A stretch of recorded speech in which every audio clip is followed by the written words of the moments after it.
This is the Bahamas Tonight, the Northern Edition. Good evening, I'm Sabrina Brown. Thank you for joining us. Powerful Hurricane Matthew is moving through the Bahamas. On this forecast track, the center of Matthew will move across the Bahamas tonight and tomorrow and is expected to be very near the east coast of Florida Thursday night. Maximum winds are near 125 miles per hour and some strengthening is forecast over the next couple of days. Tropical storm and hurricane conditions can be expected in our area early Thursday into Friday. Matthew is expected to produce up to 12 inches of rain. NEMA holding a press conference this morning to outline its contingency plan as dangerous Hurricane Matthew makes its way through the Bahamas. Residents in several areas of Grand Bahama are being urged to evacuate. Administrator Preston Cunningham outlines the areas affected. New Campbell Primary School area, Sawyer's Foodster area,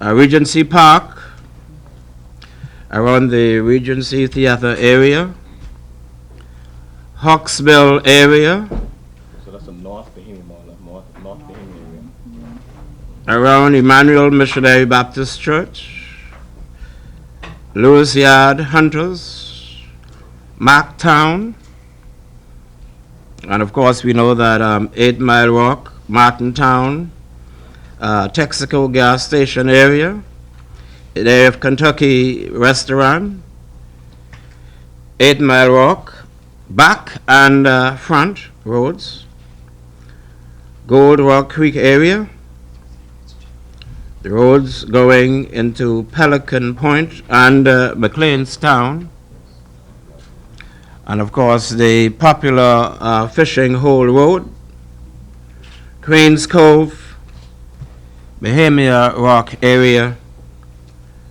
Grand Bahama Power Steam Plant, and West End Community back and front roads. All of those areas are considered flood risk areas, and persons who live in those areas must ensure that you move to higher ground or to the hurricane shelters without delay. 25 persons left Sweetings Key this morning.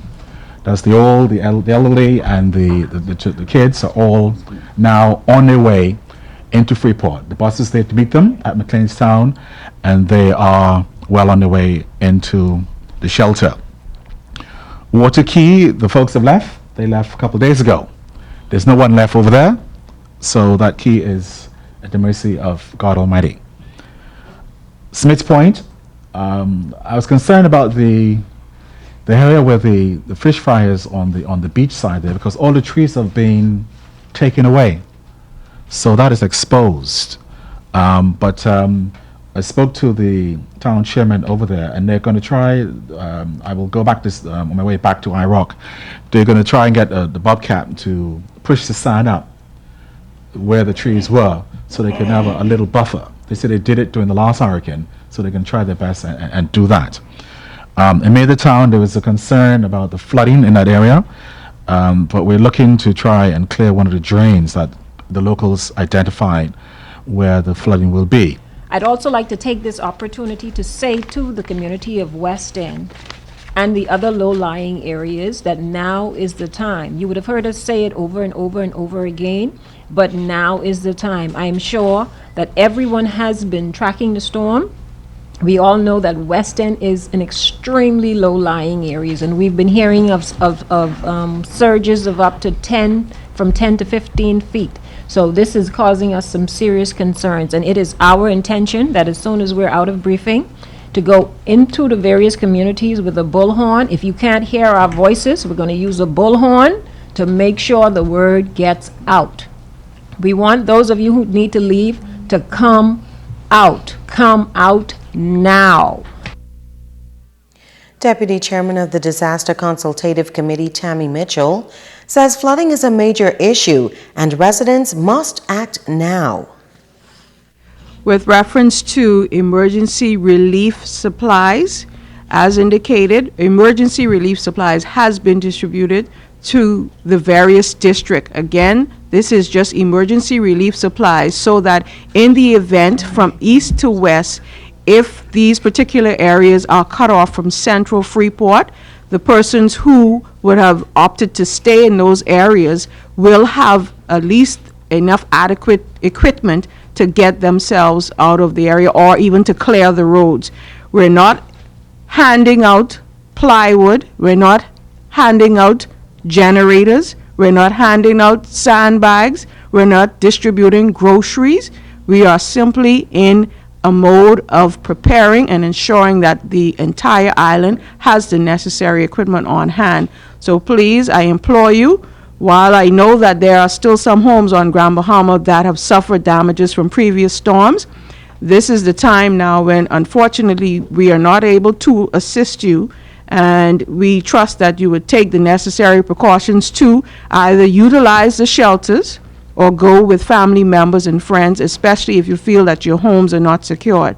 And for persons who are calling and asking about evacuation, especially if they know they're living on the coast or shoreline areas, yes, I encourage you to move. Please move. There's no need to call and ask me. If you know that the water is, you're looking at the water and you're on the shoreline, there's no need to call and ask us if you should move. Move. Minister for Grand Bahama, the Honorable Dr. Michael Darville, also addressing that NEMA press conference this morning.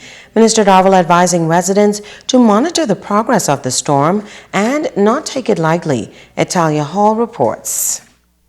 The Minister for Grand Bahama, the Honorable Dr. Michael Darville, joining representatives from the various government agencies for that NEMA briefing at the Ministry of Grand Bahama, which is located at the Harold Gregory Complex. Dr. Michael Darville telling the media that Grand Bahama is now putting its disaster response plan in place. We're pleased with the coordinated efforts that are taking place with the private sector, including sanitation services. We know that the PHA and all of the various clinics are prepared. We also know that the emergency shelter, which is at Father Pestina's center, will be open for business, and so those individuals who need special assistance must make sure that they make their way to these centers immediately. The Fishing Hole Road remains an area of concern. During the time of a storm, traffic is virtually cut off due to rising flood waters. Late last year, a contract was signed for the construction of a bridge at that location to eliminate the flooding. Dr. Darville says with the storm now approaching, work has been suspended and the road is cleared for the traffic. The Fishing Hole Road, the contractor has definitely removed all of the equipment from the site, and so that site is now officially clear. And of course, the Royal Bahamas Police Force will notify the various emergency centers when that road is closed for further passage. And he has this final bit of advice for residents. We have passed many storms and we have done extremely well. God is on our side, but preparing ourselves for what is to come is essential. Now the Minister for Grand Bahama is urging all residents to take this storm seriously, and if you live in low-lying areas, to move to higher ground as soon as possible. Reporting for ZNS Network News, I'm Italia Hall. Well, as Hurricane Matthew makes its way towards the northern Bahamas, this deadly storm is bringing a whole lot of rain. There is concern about the potential impact Matthew could have on coastal communities. Member of Parliament for Central Grand Bahama says he finds this troubling and he is asking residents on the coast to leave. As Hurricane Matthew approaches Grand Bahama, the Member of Parliament for Central Grand Bahama, Nico Grant, says he's concerned as many of the communities within his constituency are located on the coastline. We all remember Wilma in October of 2005 and how devastating it was. I believe that Wilma was a Category 2 or possibly 3 storm. Matthew is a 4. And so I wish to make a plea to the residents of Williams and Russelltown to evacuate today, certainly before sunset. I wish to make a plea to the residents of Marktown, Hunters, Lewis Yard, Pinders Point, and 8 Mile Rock, especially those on the southern side near the sea, to make plans to evacuate today. Many residents in Williams and Russell towns say they are preparing to evacuate. Despite the fact that we have the seawall, I know it's going to be, the surge is going to be very, very high. So what we're doing, we fill all the sandbags and we're going to finish it up, everything that we have to do, and then we're going to be heading on out. You can always replace these things, but you cannot replace life. Most definitely, I'm going to leave the area. My gong stand was right here. First of all, I broke the whole thing down because it's not strong enough to take the winds and the surge. So next 5 minutes, you won't be out of here. Now, while residents in these coastal communities are taking every precaution ahead of the arrival of the storm, they say they are praying that Grand Bahama is spared once again. Meantime, Queens Cove, the coastal community on the north shore of Grand Bahama, has been pounded by many storms. Strong winds and devastating storm surge have destroyed many homes and have forced some residents to pack up and leave. As Hurricane Matthew approaches, it's a feeling of deja vu. Kimberly Mullings spoke with one family struggling with the decision to evacuate or ride the storm at home. It looks like it's going to be a much more serious storm than any that we've had so far. Catherine Bellett has been a resident of Queens Cove for nearly 15 years now. She and her family have weathered many storms on that northern end of the island in Hurricane Hole. In Queens Cove, we flood.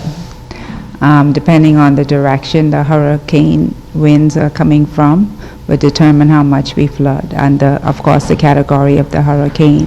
It's a bit stressful at times. I mean, it depends. After so many hurricanes, we have now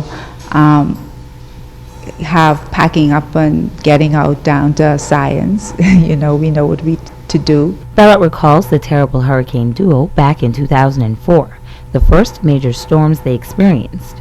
In Francis, I think we had 8 feet of water in the yard and 5 feet in our home. And Jean quickly followed. We just had minimum water, maybe like 1 foot of water in the house. Since then, the Belletts have always prepared to reduce damages to their home. This year was no different. They started from Sunday. This time I got a container. And so with the container, I removed all the larger furniture items and put it in the container to be taken to where we're going to be riding the storm, my sister's house in Bahama. The smaller items we just moved up to the second level and just basically leaving the bottom floor as empty as possible. The only things that will probably be left down here are items that would not be damaged by water. As a resident of a low-lying area like Queens Cove, she remains concerned and curious about the impact of the construction of the bridge at the Fishing Hole Road and the filling in of a portion of the Hawksbill Creek that allowed for the free flow of water.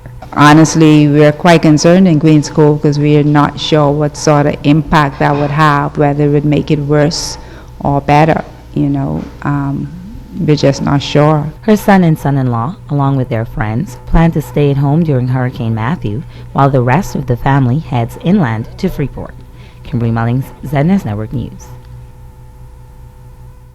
With Hurricane Matthew churning its way towards the northern Bahamas, residents are making last-minute purchases of food and other supplies. But there is growing concern that some merchants are taking advantage of consumers and have hiked the cost of food, lumber, and building supplies. Minister for Grand Bahama, Dr. Michael Darville, addressed that concern today. He says it is illegal and merchants should cease and desist. We're appealing to the general public, the business community, to be fair with the prices. We know that there's a great demand now for plywood and various other supplies on the island, and we want people to be very fair. And so I'm pleading to the entire business community that let's be fair with our residents. These are crisis times, and we should not benefit as a result of the crisis. But we understand that business people need to conduct business affairs, but we need to do it orderly and in the right way. Stay with us. There's more after this.